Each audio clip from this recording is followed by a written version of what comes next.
L'articulation du genou est l'une des plus volumineuses articulations de l'organisme. Vous allez devoir apprendre sur cette articulation l'anatomie des surfaces articulaires impliquées, le système ligamentaire, l'existence de ménisques. Il faudra en particulier connaître les systèmes des ligaments croisés. L'articulation du genou unit le fémur, le tibia et la patella. Il s'agit de la plus grosse articulation de l'organisme. Elle est constituée de deux articulations. L'articulation fémoro-tibiale, qui est bicondylaire, et l'articulation fémoro-patellaire, qui est une gynglime. Elle allie une grande stabilité et une grande mobilité. Elle présente 2 degrés de liberté. En extension, cela correspond à sa position de verrouillage, en flexion, à sa position de déverrouillage. Mettons en place les structures osseuses sur cette vue latérale du genou, articulation ouverte. En avant, la patella. En flexion horizontale, le fémur. En dessous, le tibia et la tête de la fibula qui s'articule avec la face postéro-latérale du condyle latéral du tibia, mais qui n'intervient pas dans l'articulation du genou. 2 articulations, mais 3 compartiments. Un compartiment fémoro-patellaire, qui est représenté par la lettre A, et un compartiment fémoro-tibial, représenté par la lettre B. L'articulation présente une capsule et une synoviale. Cette synoviale est ici représentée en orange. Elle s'interrompt au niveau des surfaces articulaires représentées en bleu sur le schéma. La bourse suprapatellaire correspond à une extension de cette cavité articulaire vers le haut. La capsule articulaire est représentée ici en vert. La patella est reliée à la tubérosité tibiale par le ligament rotulien. À l'extrémité crâniale de la patella vient s'insérer le muscle quadriceps. Étudions maintenant les surfaces articulaires du genou sur une vue ventrale, genou en flexion. Les surfaces articulaires en présence sont tout d'abord la surface patellaire. La surface patellaire est située à la face antérieure de l'épiphyse distale du fémur.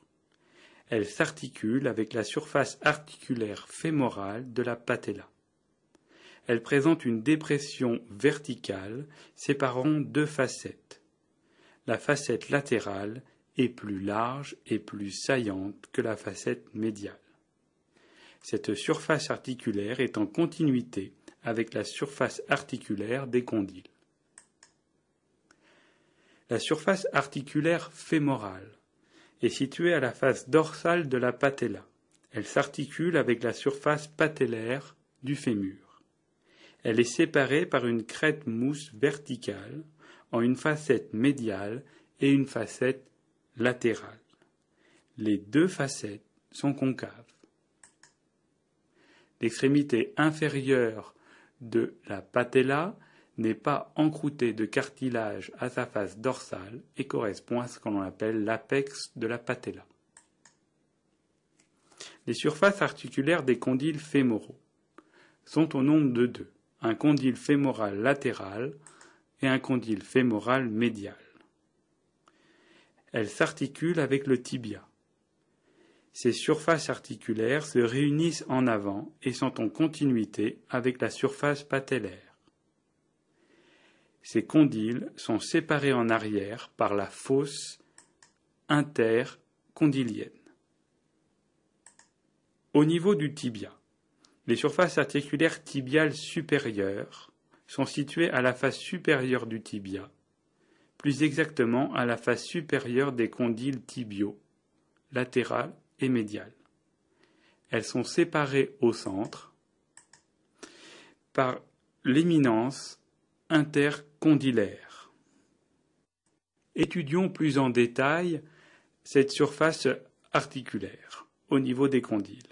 Les surfaces articulaires des condyles fémoraux décrivent chacune une spirale dont le rayon de courbure décroît d'avant en arrière. À la partie postérieure dorsale, ce rayon fait 15 mm, alors que, en s'orientant vers l'avant, ce rayon augmente jusqu'à 50 mm. Cela a une conséquence mécanique en flexion. Les ligaments sont en position de déverrouillage, alors qu'en extension, cela entraîne une tension des ligaments. Donc position d'extension égale position de verrouillage avec tension des ligaments.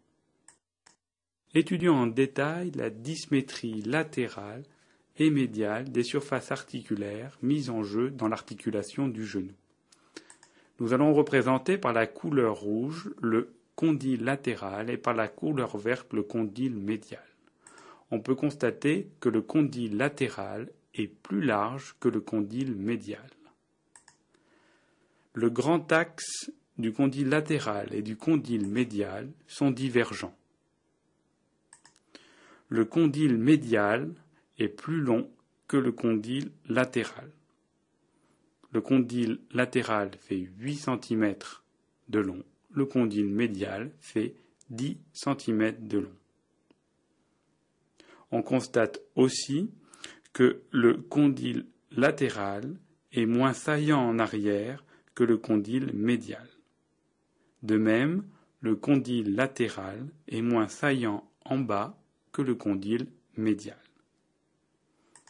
Si l'on s'intéresse maintenant aux surfaces articulaires au niveau du tibia, la surface articulaire latérale est plus large que la surface articulaire médiale, et cette surface articulaire est par ailleurs convexe vers le haut. La surface articulaire médiale est plus étroite que la surface articulaire latérale et est concave vers le haut. La dismétrie des surfaces articulaires au niveau du genou a une conséquence biomécanique qu'il faut connaître. Si l'on représente ici en gris clair la projection dans un plan des surfaces articulaires du fémur, des condyles, et que l'on projette dans le même plan les surfaces articulaires tibiales, représentées ici en noir, en position de flexion, les appuis se font au niveau de la surface articulaire tibiale latérale sous la forme d'un point, représenté ici en rouge, et d'un segment, représenté ici en vert, pour le condyle médial. L'appui condylien se fait en région postérieure, en position de flexion. De par la dismétrie des surfaces articulaires, lorsque cette articulation se porte en extension, l'appui condylien au niveau médial se fait en position antérieure et est donc à l'origine d'une rotation latérale externe de l'articulation.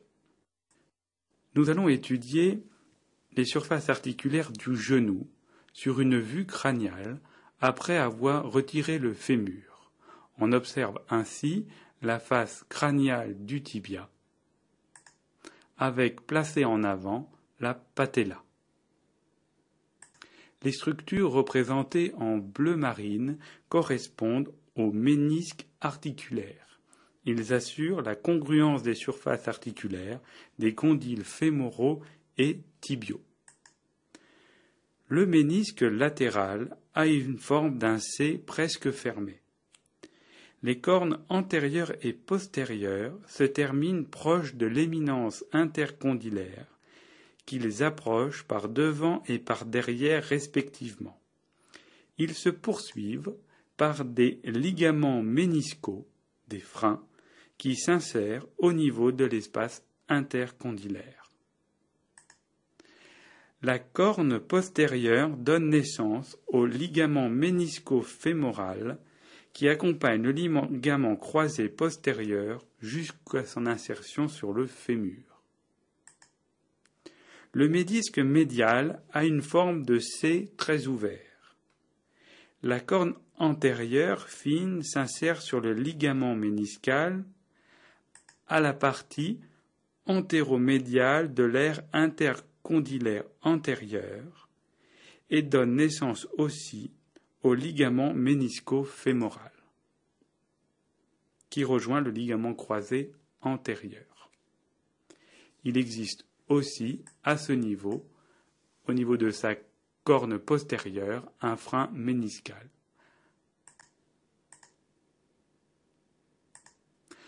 Entre les deux cornes antérieures de chaque ménisque est tendu un ligament. Il s'agit du ligament transverse du genou. Il existe par ailleurs de façon symétrique des ligaments ménisco-patellaires qui unissent les cornes antérieures de chaque ménisque aux bords latéraux de la patella. On place aussi sur ce schéma, que l'on verra plus en détail, le ligament croisé postérieur, qui s'insère donc à la partie postérieure de l'articulation, et le ligament croisé antérieur, qui s'insère à la partie antérieure de l'articulation. On va compléter ce schéma en mettant en place ici le muscle poplité. Ce muscle poplité s'insère à la face postérieure du tibia médialement. Il croise en arrière l'articulation du genou et se termine sous l'épicondyle latéral du fémur. Il existe un ligament ménisco-poplité qui connecte la corne postérieure du ménisque latéral à la face ventrale du muscle poplité. On peut représenter aussi le muscle semi-membraneux et le ligament ménisco-membraneux qui relie la corne postérieure du ménisque médial à la face ventrale du muscle semi-membraneux. En vert, représentée ici la capsule articulaire et en orange la membrane synoviale. Enfin, latéralement, le ligament collatéral tibial avec ses deux feuillets et le ligament collatéral fibulaire. On replace ici les points d'appui des condyles fémoraux. Étudions l'articulation du genou sur une coupe frontale. Nous allons tout d'abord mettre en place le fémur. L'articulation est ici en extension. Le tibia et la fibula. Le ménisque médial est fixé à la capsule, ce qui n'est pas le cas du ménisque latéral. À noter une interruption de la synoviale représentée ici en orange pour permettre l'insertion du ménisque médial à la capsule. La membrane synoviale représentée en orange, doublée de la capsule. Le muscle poplité qu'on a vu précédemment. Le ligament collatéral fibulaire, qui est un cordon épais de 5 cm de long, tendu de l'épicondyle latéral à la face antérolatérale de la tête de la fibula. Entre lui et la capsule articulaire, en dedans, passe la terminaison du muscle poplité. Le ligament collatéral tibial, qui correspond à une longue bandelette fibreuse de 10 cm de long et qui est constituée d'un plan superficiel et d'un plan profond, est tendu de l'épicondyle médial à la partie proximale de la face médiale du tibia. Le rôle des ménisques. La transmission des forces au niveau de cette articulation se fait d'une surface articulaire à l'autre. C'est ce que représentent les deux petites flèches noires. Il existe un contact direct entre ces deux éléments osseux. Le ménisque a pour fonction d'ajuster au mieux ces surfaces articulaires et n'est pas destiné à transmettre les forces. Le plan ligamentaire antérieur du genou limite la flexion de l'articulation. Comme repère osseux, nous pouvons mettre en place la tubérosité tibiale, le tubercule tibial latéral, le tubercule tibial médial, puis la patella, le muscle droit antérieur, représenté ici en rose, le muscle vaste externe, le muscle vaste interne. L'ensemble va constituer le tendon du muscle quadriceps. Ce tendon du muscle quadriceps va venir s'insérer sur le bord crânial de la patella. Le bord caudal de la patella va donner insertion au ligament patellaire qui se termine sur la tubérosité tibiale. À partir de la patella va naître des extensions fibreuses appelées rétinaculum patellaire transversal latéral et rétinaculum patellaire transversal médial. On décrit par ailleurs un rétinaculum patellaire longitudinal latéral, représenté ici en rouge, qui correspond au muscle vaste externe, et qui va donner un faisceau direct qui va venir s'insérer sur le tubercule tibial latéral et un faisceau croisé qui va franchir la ligne médiane et venir s'insérer sur le tubercule tibial médial. On a la même distribution symétrique du muscle vaste interne qui va donner le rétinaculum patellaire longitudinal médial avec un faisceau direct sur le tubercule tibial médial et un faisceau croisé sur le tubercule tibial latéral. Le plan ligamentaire postérieur du genou limite l'extension. Sur le schéma est représenté en bleu les coques condyliennes qui correspondent à la capsule articulaire. Est représenté en marron le muscle poplité avec son insertion à la face postérieure du tibia, bien représenté ici. Le muscle semi-membraneux, représenté en vert, va se terminer en plusieurs faisceaux. Tout d'abord, le faisceau direct, représenté ici par le chiffre 1, se termine sur la face postérieure du condyle médial du tibia. Il présente deux extensions, numérotées ici 2 et 3. Le faisceau réfléchi, le chiffre 2, correspond à une expansion médiale qui longe la face médiale du condyle médial du tibia, sous le ligament collatéral tibial, pour se terminer à la face antérieure du condyle qu'il contourne.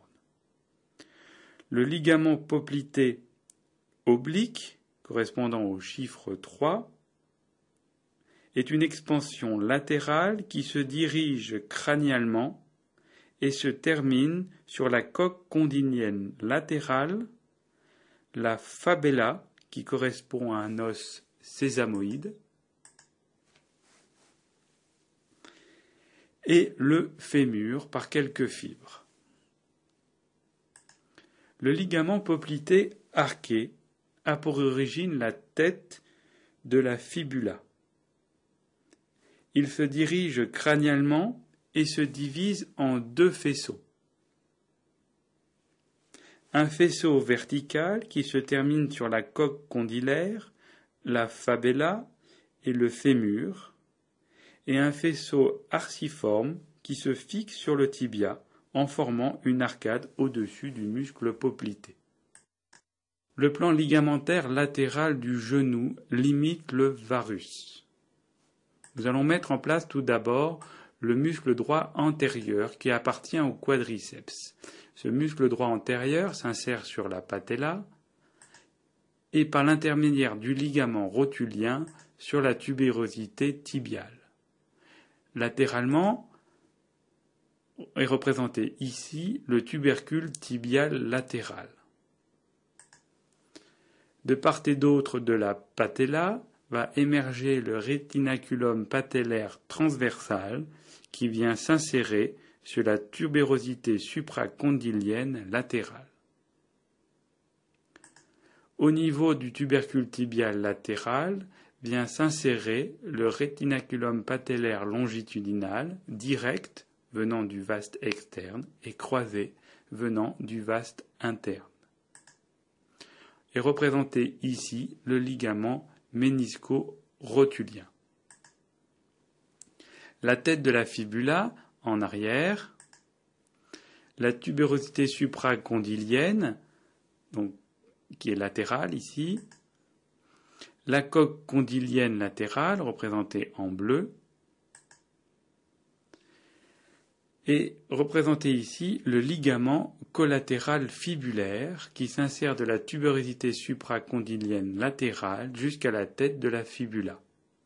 À noter que ce ligament collatéral fibulaire est dirigé vers le bas et en arrière. Le muscle poplité,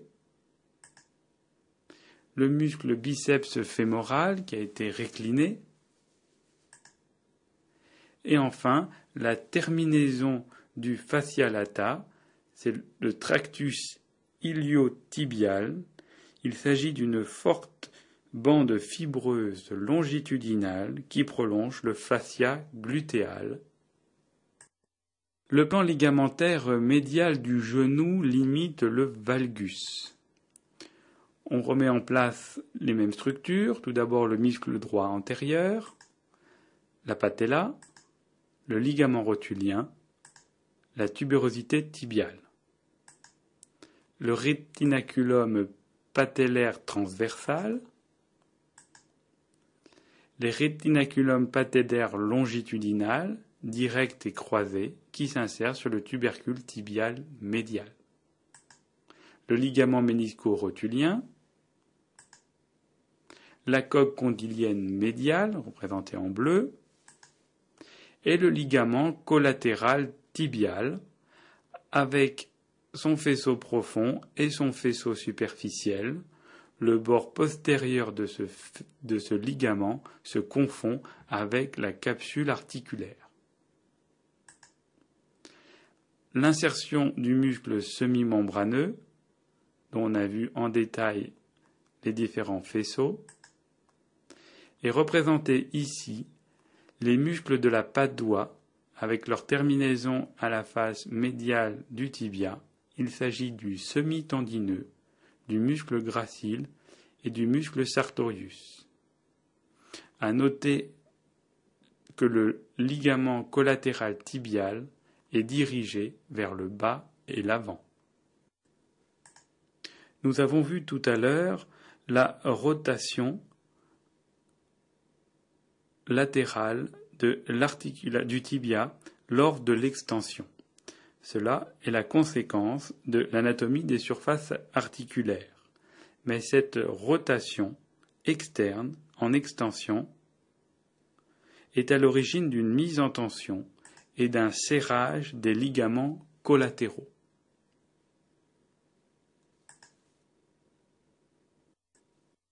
Les ligaments croisés du genou forment un véritable pivot au centre de l'articulation. Il s'agit de ligaments de la région intercondylaire. Ils sont intra-articulaires mais extrasynoviaux. Ils sont croisés entre eux dans le plan sagittal et dans le plan frontal. Le ligament croisé antérieur, représenté en rouge et dont l'acronyme est LCA, naît au niveau de l'aire condylaire antérieure, à la partie antérieure. Il se dirige depuis son origine obliquement, en haut, en arrière et latéralement. Il se termine sur la partie postérieure de la face axiale du condyle latéral du fémur. Le ligament croisé postérieur, dont l'acronyme est LCP, naît au niveau de l'aire condylaire postérieure, à la partie postérieure de cette aire. Il se dirige depuis son origine obliquement, en haut, en avant et médialement. Il se termine sur la partie antérieure de la face axiale du condyle médial du fémur. La distance entre les insertions distales de ces deux ligaments est de 5 cm au niveau du tibia. La distance de leur insertion proximale au niveau du fémur est de 2 cm.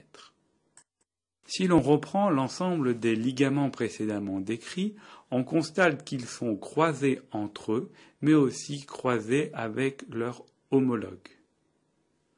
Le ligament croisé antérieur, sur une vue ventrale, croise le ligament croisé postérieur, et sur une vue latérale, on constate que le ligament croisé postérieur croise le ligament collatéral tibial et que le ligament croisé antérieur croise le ligament collatéral fémoral. Le ligament croisé antérieur est tendu en extension, mais il est aussi tendu en tiroir antérieur. Un tiroir antérieur correspond à la traction vers l'avant de l'extrémité supérieure du tibia, le fémur étant fixe. Le ligament croisé postérieur est lui tendu en flexion et il est tendu en tiroir postérieur, c'est-à-dire que le fémur est tenu fixe et que l'extrémité supérieure du tibia est repoussée en arrière. Les ligaments croisés limitent la flexion-extension et la translation antéro-postérieure.